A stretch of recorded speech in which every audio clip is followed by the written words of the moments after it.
Maintain किया है सभीयों ने ज्यादा करके बाय रेटिंग। और ओवरऑल बेसिस पे अगर आप देखें तो टारगेट भी 2000 रुपए के ऊपर ही काफी सारे ब्रोकरेजेस ने रखे हैं। शुरुआत करते हैं गोल्डमैन सैक्स के साथ, जहां इन्होंने टारगेट रखा है लगभग 2400 रुपए। इन्होंने ये कहा है कि जो ऑयल टू केमिकल बिजनेस है वो काफी बेहतरीन तरीके से चेकता हुआ दिखाई दे रहा है। और ओवरऑल बेसिस पे अगर आप देखें तो उनका जो कंज्यूमर बिजनेस है और डिजिटल प्रोडक्ट बिजनेस है वहां मार्केट शेयर गेन होता हुआ दिखाई दे रहा है, जो कि एक बढ़िया सिल्वर लाइनिंग है। और जो कोर एबिटा है उनका अनुमान यह है कि लगभग 60% से ये साल दर साल बढ़ेगा FY22 में। तो बहुत बेहतरीन तरीके से गोल्डमैन सैक्स बिलीव करता है कि अर्निंग्स वापस आ रही है। क्रेडिट स्विस भी टारगेट है लगभग 1930 रुपए। इन्होंने कहा है कि थोड़ा बहुत रिफाइनिंग मार्जिन में प्रेशर है, लेकिन आगे चलते हुए वो हमको रिकवर होता हुआ दिखाई देगा। और अगर आप दूसरे भी ब्रोकरेजेस देखें तो जो डोमेस्टिक ब्रोकरेजेस हैं उन्होंने टारगेट अपने हैं 2200 से लेके 2500 के आसपास तक के रखे हैं। तो बहुत अच्छी तरीके से यहाँ रिलायंस इंडस्ट्रीज पे हमको टारगेट बढ़ के दिखाई दे रहे हैं। JM financial target 2500, BNP Paribas Motilal Oswal का टारगेट 2300 रुपए के ऊपर है। और जैसे कि मैंने पहले कहा गोल्डमैन सैक्स जो कि एक इंपॉर्टेंट ब्रोकरेज है, काफी अच्छी तरीके से ट्रैक करता है रिलायंस इंडस्ट्रीज, वहां टारगेट है 2400 रुपए। चलिए ये राय आप देते तो वहां उन्होंने एक बहुत बड़ी बेहतरीन गाइडेंस दिया है कि ईस्ट में कैपेसिटी यूटिलाइजेशन 85% के ऊपर चल रही है और ओवरऑल कैपेसिटी यूटिलाइजेशन जो लेटेस्ट है वो 80% के ऊपर है।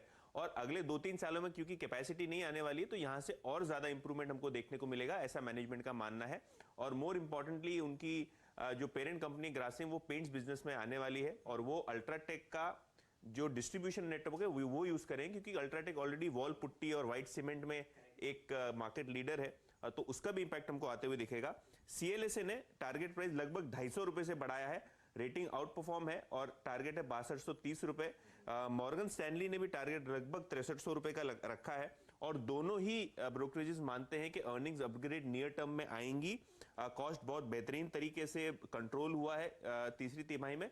चौथी तिमाही में क्योंकि कोयले के दाम बढ़े हैं और कॉस्ट थोड़ी बहुत बढ़ी है तो मार्जिन में थोड़ा प्रेशर रहेगा, लेकिन क्योंकि सीमेंट के दामों में तेजी लग रही है तो वो चीज ऑफसेट हो जाएगी। टॉप पिक है सीमेंट पैक में।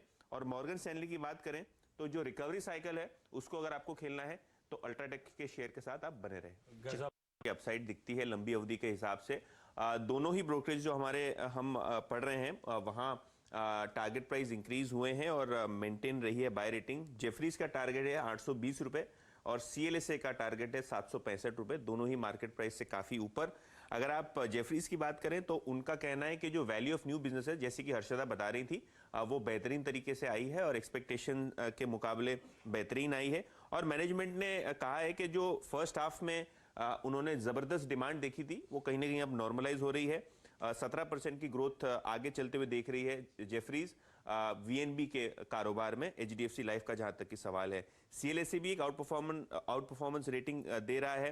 कंपनी का कहना यह है कि अगर जो मार्जिन एक्टिव प्रोडक्ट है वो बढ़ जाए तो उनके मार्जिन आगे चलते हुए हमको बेहतरीन तरीके से उभरते हुए दिखाई देंगे। और ओवरऑल बेसिस पे जो इनका recent innovative long term saving plan है वो काफी हद तक मार्केट में पेनिट्रेट कर चुका है।